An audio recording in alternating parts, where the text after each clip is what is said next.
এই পবিত্র কোরআনের প্রথমে ব্যাখ্যা করেছেন আল্লাহ নিজে, দ্বিতীয় ব্যাখ্যা করেছেন আমাদের নবী, তৃতীয় ব্যাখ্যাকারী হলেন সাহাবা।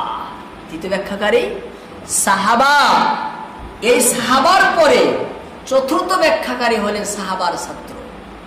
যারা সাহাবার ছাত্র ছিলেন, সাহাবার ছাত্রকে বলা হয় তাবেঈন। কি বলে? তাবেঈন। এবং এই তাবেঈনের ছাত্র যারা, পঞ্চম নম্বরের ব্যাখ্যাকার হলো তাবেঈন, তাবে তাবেঈন, তাবে তাবেঈন, অর্থাৎ এই সাহাবার ছাত্রর ছাত্র, সাহাবার ছাত্রর ছাত্র। তাহলে আল্লাহর নবী যখন ছিলেন, নবীর কাল, এটা হলো প্রথম যুগ, সেখানে সাহাবাও ছিল।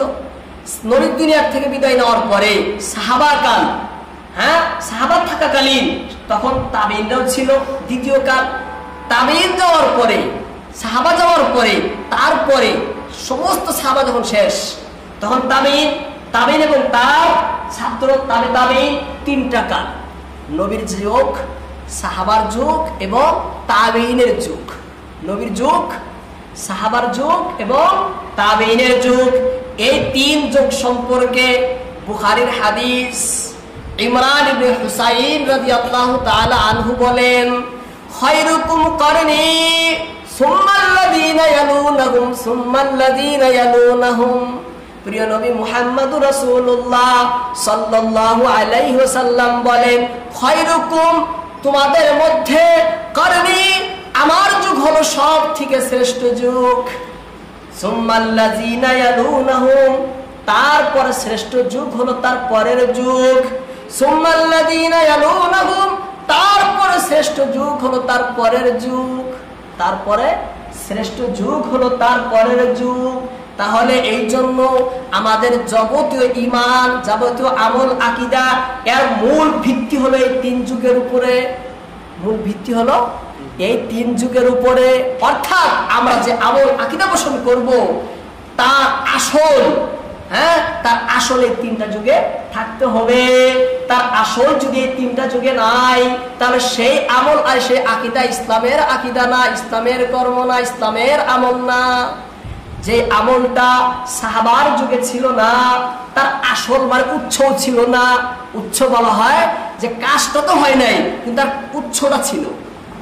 হ্যাঁ, নবীর জামাই তিন যুগে কাজ না থাকলেও কিন্তু তার উৎস ছিল। বিস্তারিত বলতে হবে বিষয়ে, আমি দিকে যাচ্ছি না। তার উৎসটা ছিল, হয় কাম নতুবা তার উৎস, আকীদা নতুবা তার উৎস। এই তিন যুগে যদি থাকে, তাহলে সেই আমল আকীদা শুদ্ধ। যদি না থাকে, তাহলে সেই আমল আকীদা ভণ্ড, ভ্রষ্ট, বিদআতি আকীদা, বিদআতি আমল। ইসলামের সেটা কাম না, ইসলামের আকীদা না। কারণ আল্লাহর নবী এই তিন কালেরই সার্টিফিকেট দিয়েছেন, অন্য কালের কোনো সার্টিফিকেট দেননি। নবীজি বলেছে এই তিনটা কাল সত্য কাল। কি কাল? সত্য কাল, সত্য যুগ। এর পরে এর ভিতরে ভ্রষ্টতা এসেছে। কি এসেছে? ভ্রষ্টতা এসেছে। সাহাবারা আল্লাহ রাসূলের দেওয়া দিনকে তারা প্রত্যেকে মৌখিক ভাবে এবং লিখিত ভাবেও কি করেছেন? ধারণ করেছিলেন, সংরক্ষণ করেছিলেন। কিন্তু সাহাবাদের লিখিত সংরক্ষিত করা সেইগুলো আমাদের কাছে পৌঁছতে পারেনি, আমাদের কাছে পৌঁছতে পারেনি। তারপরে তাদের ছাত্র, সাহাবাদের ছাত্র তাবেঈন, হ্যাঁ, তাবেঈনরাও কুরআন, হাদিস এবং ইসলামের যাবতীয় বিধিবিধান, শরীয়তের যাবতীয় বিধিবিধান উম্মতের সামনে মৌখিকভাবে, লিখিতভাবে দিয়েছেন। কিন্তু সেখানে দুই প্রকার, কিছু দিয়েছে, কিছু দিয়েছেন, কিছু আর কিছু দিয়েছেন সম্পূর্ণরূপে। হ্যাঁ, একদল তাবেঈনরা কোন একটা বিষয় দিয়েছেন, আর একদল তাবেঈনরা সম্পূর্ণরূপে দিয়েছেন। কিভাবে দিয়েছেন? সম্পূর্ণরূপে দিয়েছেন।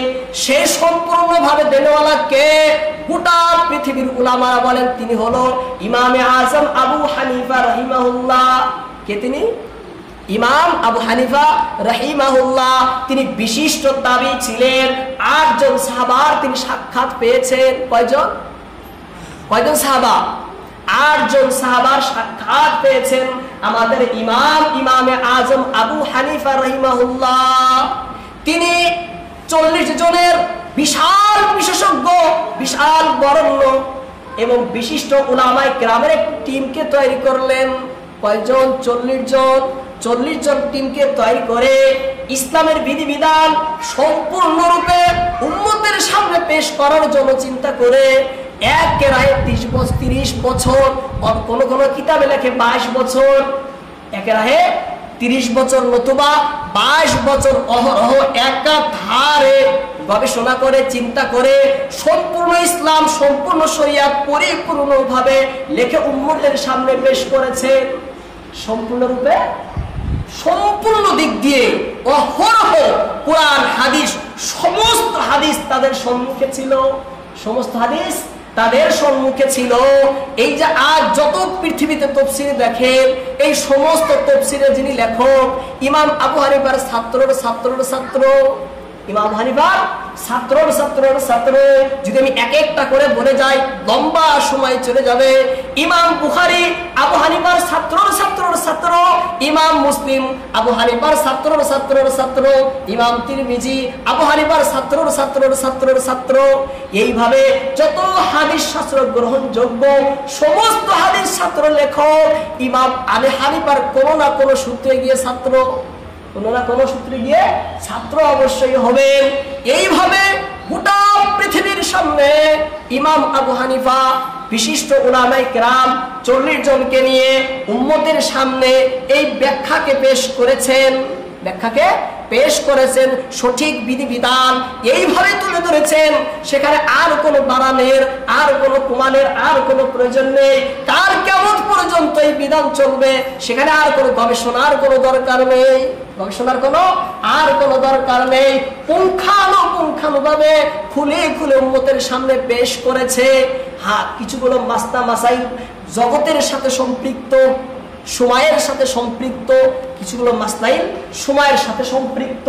ওই সমস্ত মাসলার জন্য নিখুঁত উসুল এবং সূত্রমালা দিয়ে গেছেন, নিখুঁত উসুল এবং সূত্রমালা দিয়ে গেছেন, যাতে কিয়ামত পর্যন্ত যত উলামা আলিম আসবেন, মুফতি মুহাদ্দিস আসবেন, তারা সেই উসুলকে সামনে রেখে সেই সমস্ত মাসলা মাসাইলগুলো তারা হল করে, মীমাংসায় সমাধান করে। হ্যাঁ, এই জন্য আর একা একা সমাধান করতে পারবে না, তারও নিয়ম রয়েছে। গোটা পৃথিবীর বিশিষ্ট উলামার টিম থাকতে হবে, এক জায়গায় বসে নতুন কোনো মসলা মাসাইল যদি আসে গভীর গবেষণার পরে সেখানে তার সিদ্ধান্ত নেবে। একা সিদ্ধান্ত নিলেও সেটা গ্রহণযোগ্য হবে না, একা সিদ্ধান্ত নিলেও গ্রহণযোগ্য হবে না। তাহলে চিন্তা করুন, গোটা ভারতবর্ষের বিশিষ্ট উলামার টিম রয়েছে, যারা প্রত্যেক বছরে বছরে তারা দিল্লিতে সেখানে তারা গবেষণা করে নতুন মাসলা মাসাইল নিয়ে। তারা এই যে মাইক যখন সৃষ্টি হয়, মাইক যখন জগতে আবিষ্কার হয়, এই মাইকে আওয়াজ দেওয়া যাবে কি যাবে না, এর জন্য গোটা পৃথিবীর উলামা 3 বছর গবেষণা করার পরে জায়েজ ফতোয়া দিয়েছেন। কয় বছর? 3 বছর গবেষণা করার পরে জায়েজ ফতোয়া দিয়েছেন। আমরা মনে করি যেটা বলছে জায়েজ এটা মুফতির কথা, না না, ও বিশ্বের কোনো মুফতি একা কোনো ফতোয়া দেন না, একা কোনো ফতোয়া দেন না। ওই ফতোয়াই তারা দেন গোটা পৃথিবীর আলিম উলামা মুহাদ্দিস মুফাসসির যেই কথার উপরে একমত, যেই কথার উপরে একমত। সেই জন্য ইমাম আবু হানিফা 40 জন বিশিষ্ট উলামার একটা টিম তৈরি করলেন, যেই টিমের ভিতরে ইমাম সুফর, ইমাম মালিক, ইমাম দাউদ, ইমাম মুনদিল ইবনে আলী, ইমাম নজর, ইমাম আমর, ইমাম হিব্বান, ইমাম আসমা, ইমাম সুহাইর, ইমাম কাসিম মুহাম্মদ, ইমাম হিয়াজ, ইমাম শরীক, ইমাম আফিয়া, ইমাম আব্দুল্লাহ, ইমাম ইউসুফ, ইমাম মুহাম্মদ, ইমাম হাশিম, ইমাম সাঈদ, ইমাম ফজল, ইমাম আসাদ, ইমাম মুহাম্মদ, ইমাম আলী, এবং তারপরে ইমাম আলী, ইমাম ইউসুফ, ইমাম আব্দুল্লাহ, ইমাম ফজল, ইমাম আলী, ইমাম হাস, ইমাম ওয়াকি, ইমাম হিশাম, ইমাম ইয়াহইয়া, ইমাম শরীফ, ইমাম হাফস, আবু মতি, খালিদ, আব্দুল হামিদ, হাসান, আবু আসিম, মাক্কি, মুহাম্মদ সহ 40 জন উলামা। কয়জন? 40 জন উলামার একটা টিম তিনি তৈরি করেন। আমি যে কথা পেশ করতেছি অনেক কিতাবের ভিতরে লিখেছেন। সাধারণ কোন আমরা যে ফিকা হানাফি মানি, এটা আবু হানিফার মুখের কথা না, আবু হানিফার মুখের কথা না। এই যে সমস্ত উলামার নাম বললাম, এক একটা বড় বড় বিখ্যাত উলামা, আজ পর্যন্ত এদের মতো করে সৃষ্টি হয়নি, আজ পর্যন্ত এদের মতো কেউ সৃষ্টি হয়নি। এই সমস্ত উলামা এক জায়গায় বসে গভীরভাবে গবেষণা করার পরে ফিকায়ে হানাফি তারা লিখেছেন। এই যে আমরা হানফি বলি, আবু হানিফা, ইমাম আবু হানিফা নিজে একাই কোনো ফতোয়া দেননি, তারা গবেষণা করার পরে কোনো গবেষণা মিলে গেছে। হ্যাঁ, যখন একমত হয়েছেন, সেই ফতোয়ায় লিপিবদ্ধ হয়েছে। যদি একমত কোনো একটা মাসলার ভিতরে এমন হয় যে সকলে একমত হতে পারলেন না, তখন সেই মাসলায় বলা হয় সমস্ত উলামায়ে এই কথা বলেন, শুধু এমন উলামায়ে এই কথা বলেছেন। হ্যাঁ, সমস্ত উলামা এই কথা বলেছেন, শুধু একজন এই কথা বলেছেন, শুধু দুইজন এই কথা বলেছেন। ফতোয়া হবে সমস্ত উলামা যেটা বলেছেন, ফতোয়া হবে যেটা সমস্ত উলামা যেটা বলেছেন। ইসলাম কোনো খেলার বস্তু না, সাধারণ কোনো বস্তু না। ইসলাম সাধারণ কোনো বস্তু না। গভীর গবেষণার পরে এই ইসলাম জগতের ভিতরে পরিপূর্ণভাবে সংরক্ষিত। জগতে যত ধর্ম দেখেন, ইসলামের মতো কোন ধর্মের সমস্ত আমল আকীদা এইভাবে পুঙ্খানুপুঙ্খানুভাবে পরিষ্কারভাবে এইভাবে সংরক্ষিত, হ্যাঁ, কোন ধর্মের কিছু না, কোন বিধিবিধান না, কোন ধর্মই সংরক্ষিত না। একমাত্র গোটা পৃথিবীর ভিতরে ইসলামের বিধিবিধান পরিপূর্ণভাবে সংরক্ষিত। ইমাম আবু হানিফা যখন বয়স 30, তখন আল্লাহর নবীর সর্বশেষ সাহাবী, এরপরে আর কোন সাহাবী ছিলেন না, যার মৃত্যু 110 হিজরিতে হয়েছে। 110 হিজরিতে ইমাম আবু হানিফার মৃত্যু 150 হিজরি, জন্ম 80 হিজরি, মৃত্যু 150, আর সাহাবীর মৃত্যু 110। তাহলে মাঝখানে রইল 30 বছর। যখন ইমাম আবু হানিফার বয়স 30, তখন সেই সাহাবার সাক্ষাৎ পান, জীবনকাল পান আবু তুফাইল আমির ইবনে ওয়াসিলা রাদিয়াল্লাহু তাআলা আনহু।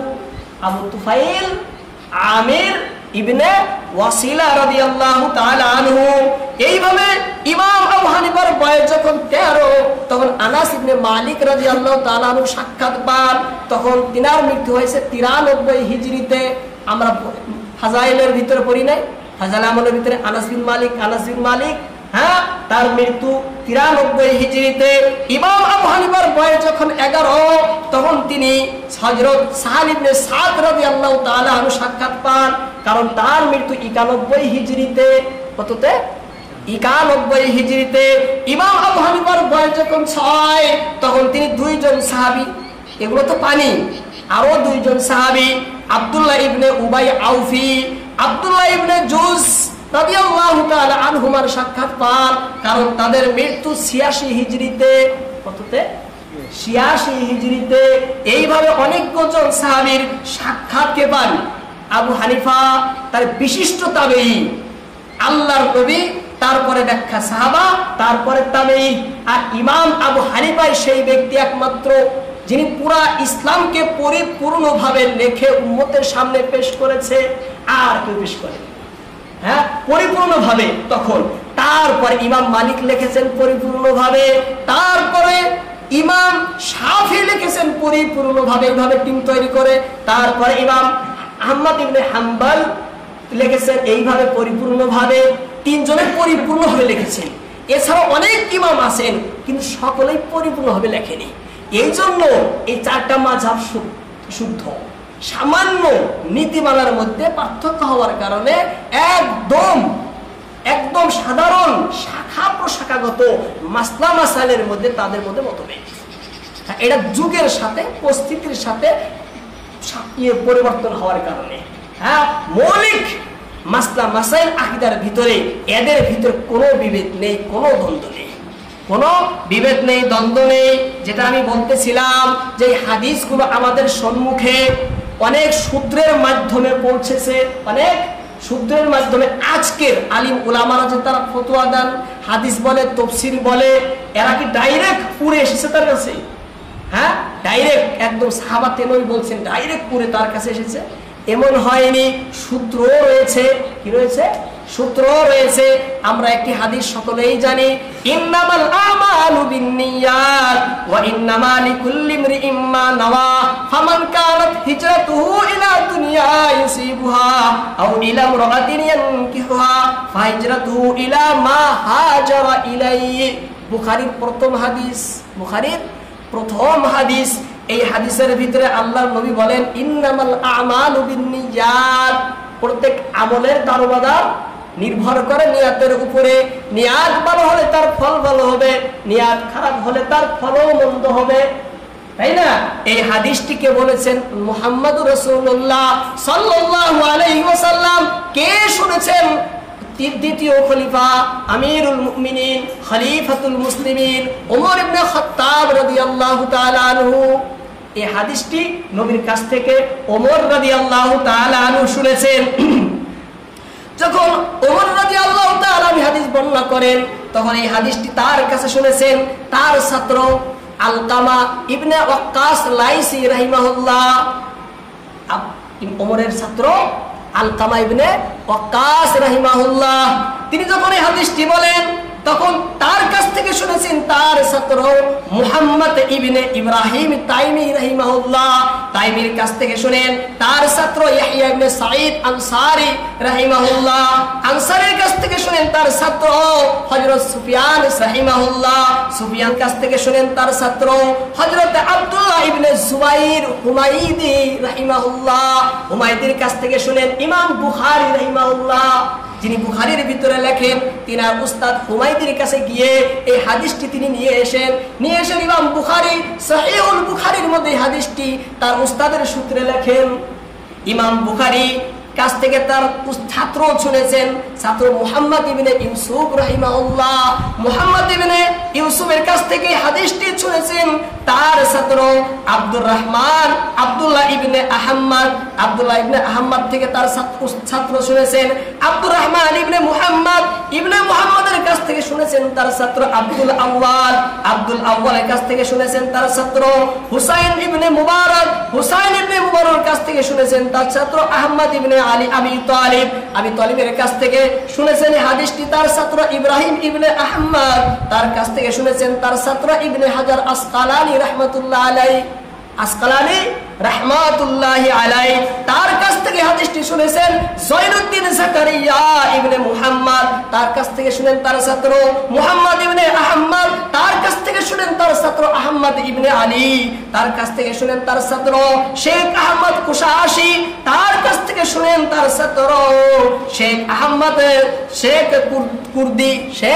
কুর্দি রাহিমাহুল্লাহ। কুর্দির কাছ থেকে তার ছাত্র শুনেন শেখ আবু তাহির রাহিমাহুল্লাহ। শেখ আবু তাহির রাহিমাহুল্লাহর কাছ থেকে শুনেন শাহ ওলিউল্লাহ মুহাদ্দিসে দেহলভী রাহমাতুল্লাহ আলাইহি। শাহ ওলিউল্লাহ মুহাদ্দিসে দেহলভী রাহমাতুল্লাহ আলাইহি। তার কাছ থেকে শুনেন তার ছাত্র শাহ আব্দুল আজিজ মুহাদ্দিসে দেহলভী। তার কাছ থেকে হাদিসটি শুনেন তার ছাত্র মুহাম্মদ ইবনে ইসহাক। তার কাছ থেকে হাদিসটি শুনেন তার ছাত্র আব্দুল গনি মুজাদ্দিদি রাহিমাহুল্লাহ। তার কাছ থেকে শুনেন এই তার ছাত্র যিনি দারুল দেওবন্দের প্রতিষ্ঠাতা হযরত কাসিম নানুতুবি রাহমাতুল্লাহ আলাইহি। তার কাছ থেকে হাদিসটি শুনেন তার ছাত্র শেখুল হিন্দ মাহমুদ হাসান দেওবন্দি রাহমাতুল্লাহ আলাইহি। শেখুল হিন্দ দেওবন্দি রাহমাতুল্লাহ আলাইহি। তার কাছ থেকে এই হাদিসটি শুনেন তার প্রিয় ছাত্র শেখ ফখরুদ্দিন মুরাদাবাদী রাহমাতুল্লাহ আলাইহি। তার কাছ থেকে এই হাদিসটি শুনেন তারই ছাত্র যিনি বর্তমান দারুল দেওবন্দের মুহতামিম এবং শেখুল হাদিস হযরত মুফতি আল্লামা শেখ আবুল কাসিম নুমানী দামাত বারাকাতুহু হাফিজাহুল্লাহ। তার কাছ থেকে হাদিসটি শুনে আমি তার কাছে পড়েছি, তার কাছ থেকে আমি নিজেই সেই হাদিসটি শুনেছি। তিনি যখন বুখারী পড়ান, প্রথম দিন হাদিসটি তিনি তুলে ধরেন। আমি এই হাদিসটি আমার উস্তাদ এবং তিনি আমার পীর ও আমার মুর্শিদ, আমি এই হাদিসটি শুনেছি আমার পীর ও মুর্শিদ আবুল কাসিম মুফতি নুমানী দামাত বারাকাতুহু হাফিজাহুল্লাহর কাছ থেকে। এইভাবে বুখারীর সমস্ত হাদিস, তিরমিজির সমস্ত হাদিস, মুসলিমের সমস্ত হাদিস, এইভাবে 86টার হাদিস দাওরাতে যেগুলো পড়ানো হয়, এইভাবে এক এক হাদিসের সূত্র গিয়ে আমাদের সূত্র নবী পর্যন্ত পৌঁছায়। আমাদের হাদিসের সূত্র নবী পর্যন্ত পৌঁছায়। শুধু এইভাবে হাদিসের না, তাফসীরেরও পৌঁছাবে, এইভাবে ফিকহেরও পৌঁছাবে। আমাদের কাছে যে জ্ঞানগুলো থাকে সেই জ্ঞানগুলো উড়ে আসে না, এর ধারাবাহিকতার সূত্র রয়েছে। কি রয়েছে? সূত্র রয়েছে, ধারাবাহিকতা রয়েছে। যাই হোক, আমি যেটা বলতেছিলাম, আমার উদ্দেশ্য বলার এটাই যে সমস্ত হাদিস এই জন্য নির্ভরযোগ্য যার সূত্র রয়েছে। কি রয়েছে? সূত্র রয়েছে। সূত্র না থাকলে তার মান কমে যায়। হঠাৎ যদি কোনো জায়গায় সূত্রটা কেটে যায়, সে হাদিসের মানই কমে যায়, হাদিসের মানই কমে যায়। এইভাবে আমাদের কাছে হাদিসগুলো পৌঁছেছে। পৌঁছার পরে সমস্ত হাদিসগুলো বিশেষজ্ঞরা এইভাবে লিখে লিখে আমাদের সামনে হাদিসগুলো পেশ করেছেন। এবার যারা এই বিধিবিধানগুলো, এবার যারা এই নিয়ম কানুনগুলো, এবার যারা সেই শরীয়তগুলো গ্রহণ করে, তাদের মধ্যে দুই শ্রেণীর লোক রয়েছে। কয় শ্রেণীর? দুই শ্রেণীর। প্রথম শ্রেণীর লোক তারা মোটেই গ্রহণ করে না, যারা মোটেই ইসলাম পছন্দ করে না, যারা ইসলামের আকীদা, ইসলামের আমল আখলাক, ইসলামের নীতিমালা তাদের মোটেই তারা অস্বীকার করে। তাদেরকে আমরা কাফির ও মুশরিক বলি। কি বলি? কাফির ও মুশরিক বলি। আবার যারা গ্রহণ করে তাদেরকে আমরা বলি মুসলমান বা মুসলিম। মুসলমান বা মুসলিম। এই মুসলিমের ভিতরে আবার দুই শ্রেণীর, যারা পরিপূর্ণরূপে ওইভাবেই গ্রহণ করে যেইভাবে সাহাবা থেকে নিয়ে, যেইভাবে সাহাবা আল্লাহর নবী, তারপরে সাহাবা, তারপরে তাবেঈন, তারপরে তাবেঈন, এইভাবে আস্তে আস্তে আজ পর্যন্ত সিরিয়াল ভাবে ধারাবাহিকতা রক্ষা করে সম্পূর্ণ বিধিবিধান একদল মানে, একদল মানে আরেক দল সম্পূর্ণ বিধিবিধান তো মানে না। তারা নিজের মতো কোরআনের উপরে ব্যাখ্যা করতে যায়, তারা নিজের পক্ষ থেকে হাদিসের উপরে ব্যাখ্যা করতে যায়। তাদের কোনো সূত্রের কোনো রক্ষা নাই, সূত্র ধ্যান খেয়াল তারা কোনো রাখে না। দুই শ্রেণীর যারা রাখে তাদেরকে বলা হয় আহলুস সুন্নাহ ওয়াল জামাত। তাদের কি বলে? আহলে সুন্নাহ ওয়াল জামাত। যারা রাখে না তাদেরকে বলে বিদআতি, তাদেরকে বলে আহলে বিদআত। দুইটা দল মুসলমানের মধ্যে, এক দল হলো আহলে সুন্নাত ওয়াল জামাত, দ্বিতীয় দল হলো আহলে বিদআত। তারা কি মুসলমান না? হ্যাঁ হ্যাঁ তারা মুসলমান। তারা কি মুমিন না? হ্যাঁ হ্যাঁ তারা মুমিন। তারা কি জান্নাতে যাবে না? হ্যাঁ হ্যাঁ তারা জান্নাতে যাবে। তারা কেন তারা আহলে বিদআত? এর কারণ হলো এরা সর্বপ্রথম জান্নাতে যাবে না, সর্বপ্রথম জান্নাতে যাবে না। যাদের সর্বদিক দিয়ে যারা পরিপূর্ণ আকীদা আমল, যাদের সম্পূর্ণ নির্ভরযোগ্য, তারা সর্বপ্রথম জান্নাতে চলে যাবেন। তারা সর্বপ্রথম জান্নাতে চলে যাবেন। কিন্তু যাদের ভিতরে ভেজাল থাকবে, যাদের ভিতরে ত্রুটি থাকবে, যারা বিদআতে লিপ্ত হবে, যারা পাপাচারে লিপ্ত হবে, যাদের ভিতরে কিছু ত্রুটি থেকে যাবে, তারা মুসলমান তো বটে, কিন্তু সর্বপ্রথমে নয়, শাস্তি ভোগ করার পরে যে ভুল, যে অপরাধ তাদের মধ্যে রয়েছে, সেই ভুলের শাস্তি ভোগ করার পরে তারা কোথায় যাবে? জান্নাতে যাবে। বলছেন হুজুর আপনি নিজে বলছেন না, না, ইমাম কুরতুবী রাহমাতুল্লাহ আলাইহি কিতাবের ভিতরে লেখেন, কিতাব আত-তাযকিরার মধ্যে কথা তুলে ধরেছেন। কোথায়? ইমাম কুরতুবী রাহমাতুল্লাহ আলাইহি তাযকিরার মধ্যে কথা তুলে ধরেছেন। এবার আগে আসেন, আল্লাহর নবী মুহাম্মদ রাসূলুল্লাহ এই কথাই বলেছেন হাদিসের ভিতরে। হাদিসটি তিরমিজি সহ অনেক কিতাবের ভিতরে সামান্য শব্দের বেশ কমে হাদিসটি এসেছে। প্রিয় নবী মুহাম্মদ রাসূলুল্লাহ সাল্লাল্লাহু আলাইহি সাল্লাম বলেন, ওয়া তাফতারিকু উম্মতি আলা 73 মিল্লাহ। হে বিশ্বের লোকেরা শুনো, আমার বিশ্বের উম্মতের মধ্যে 73 দল হবে। কয়টি দল হবে? 73 দল হবে। কে বলছেন? প্রিয় নবী মুহাম্মদ রাসূলুল্লাহ। কুল্লুকুম ফিন্নার, সমস্ত দলই তার সকলেই জাহান্নামে যাবে, ইল্লা মিল্লাতা ওয়াহিদা, শুধুমাত্র একটা দল জান্নাতে যাবে, শুধুমাত্র একটা দল জান্নাতে যাবে। ক্বালু, সাহাবারা জিজ্ঞেস করলেন, ওয়ামান হিয়া ইয়া রাসূলুল্লাহ, হে আল্লাহর নবী বলুন সে দলটি কোনটি, সেই দলটি কোনটি? ক্বালা আলাইহিস সালাতু ওয়াত তাসলিম মা আনা আলাইহি ওয়া আসহাবি। নবীজি উত্তর দিলেন, সেই দল জান্নাতে যাবে যে দল আমি আমার সাহাবাদের তরিকা অবলম্বন করে, যে দল আমি আমার সাহাবাদের তরিকায়, আমি যে পথে চলি, আমার সাহাবা যে পথে চলেছে, সেই পথে যারা চলে, সেই পথে যারা চলে সেই দল আহলে সুন্নাত। আহলে সুন্নাত মানে নবীর পথ। আহলে সুন্নাত মানে নবীর পথ, সুন্নতের মধ্যে কোরআনও রয়েছে, হাদিসও রয়েছে। আহলে সুন্নত, তাহলে বলবেন হাদিস কেন আনা হলো না, কোরআন কেন আনা হলো না? সুন্নত বলা হয় সেই বস্তুটাকে যেটা কোরআন হাদিসের দ্বারাই একদম পরিষ্কার ভাবে ইসলামের জন্য বিধান হিসাবে স্বীকৃতি পেয়েছে। হ্যাঁ, সুন্নত তাকেই বলে কোরআন হাদিসের মাধ্যমে হ্যাঁ পরিপূর্ণ যাচাই বাছাই করার পরে পরিপূর্ণভাবে ইসলামের বিধান হিসাবে স্বীকৃতি পেয়েছে। তাই কি বলে সুন্নত। আহলে সুন্নত মানে নবী অনুসারী, ওয়াল জামাআহ মানে সাহাবাদের অনুসারী, ওয়াল জামাআহ মানে জামাত মানে সাহাবার জামাত, সাহাবাদের অনুসারী।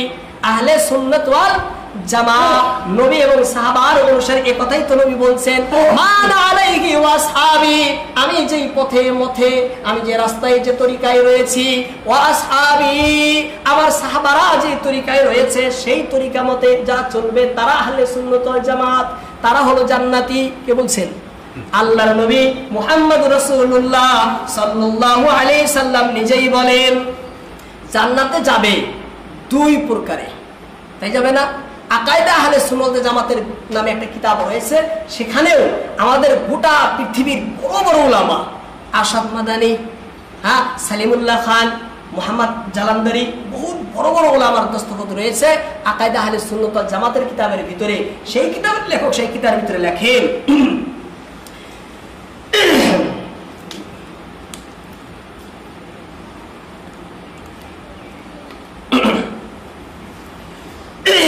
জান্নাতে যে যাবে মানুষ, জান্নাতে যাওয়ার আগে মানুষ দুই প্রকারের ফায়সালা হবে। কয় প্রকারের?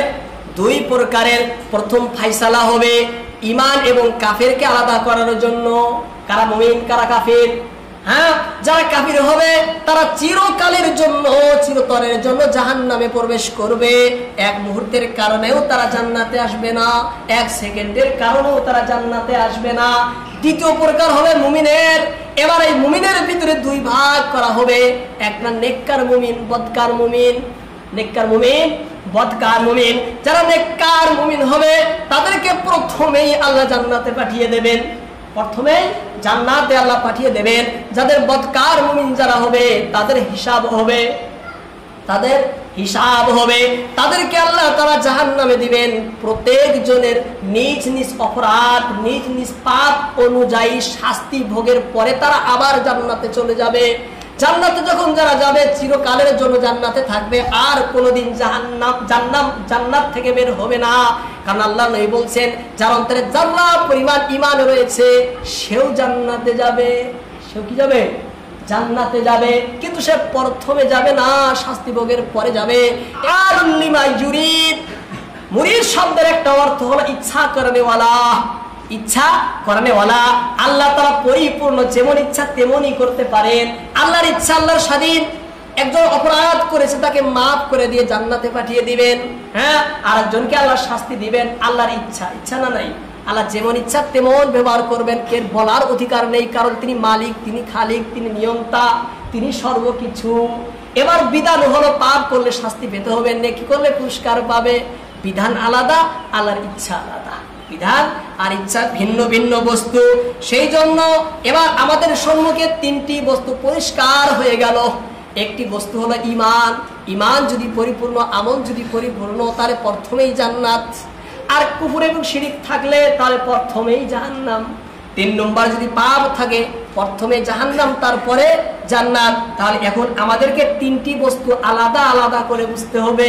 প্রথম বস্তু ঈমান বুঝতে হবে, দ্বিতীয় কুফর বুঝতে হবে, শিরিক বুঝতে হবে, 3 নম্বরে বদ আমলগুলো বুঝতে হবে। আমি আপনাদের সম্মুখে এক এক করে এখন তিনটি বস্তু খুলে খুলে পেশ করব। হ্যাঁ, ইনশাআল্লাহ সময় কম। ঈমান সম্পর্কে এগুলো ছিল মৌলিক বস্তু, জরুরি কিছু বস্তু আপনাদের সঙ্গে বলা দরকার ছিল, সেই জন্য সেগুলো পেশ করলাম। এখন আমি আপনাদের সম্মুখে বলবো, আজ নয় আগামী শুক্রবারে, ঈমান কাকে বলে। ঈমানের বিস্তারিত আলোচনা শেষ হওয়ার পরে বিস্তারিত আলোচনা বলছি।